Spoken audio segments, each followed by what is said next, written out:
តើបងប្អូនចង់ធ្វើបែបជំរុះឬក៏ចង់បំពន់យកតែម្ដងការបំពន់យកគឺយើងបាច់បំពន់បញ្ចេញត្រួយ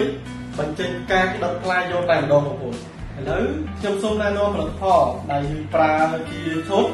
មានអានផ្លាស់សម្រាប់យើងបាញ់បញ្ចេញត្រួយពីខ្លះយើងបាញ់សម្រាប់ជំនួយការក្តឹបផ្លែនិងថែការនឹងឲ្យវាចេញមកតការធ្លាស់ល្អមានកម្លាំងទ្រទ្រង់ក្តឹបកាន់បានច្រើនធន់ជាមួយនឹងអាកាសធាតុជាពិសេសអតិថិជនដែលប្រើប្រាស់ផលិតផលផ្សេងជាច្រើនឆ្នាំមកហើយធ្វើចាំទីអត់ដែរបានផលឬក៏បងប្អូនអាចចេះធ្វើជាប្រភេទជីសរីរាង្គឬក៏ប្រភេទថ្នាំផ្សេងបងប្អូនប្រើដំណាក់កាលទីត្រួយការចេញល្អហើយប៉ុន្តែការទ្រឹងវាអត់ព្រមលួចក្តឹបខ្ញុំសូមណែនាំឲ្យបងប្អូនប្រើប្រភេទខ្លះD+ សម្រាប់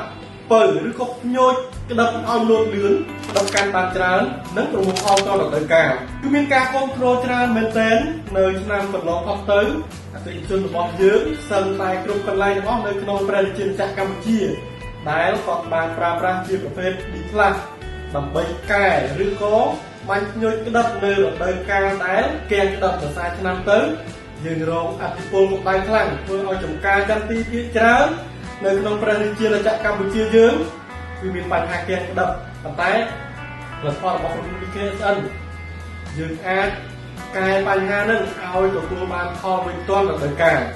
សម្រាប់បងប្អូនដែលមានចម្ងល់ទាក់ទងជាមួយនឹងការប្រើប្រាស់បងប្អូនអាចសាកសួរនៅក្នុងវីដេអូនេះផ្ទាល់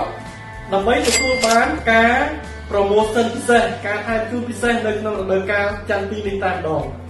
ចូលរួមជាមួយប្រជាកសិករដើម្បីអភិវឌ្ឍកសិកម្មកុំ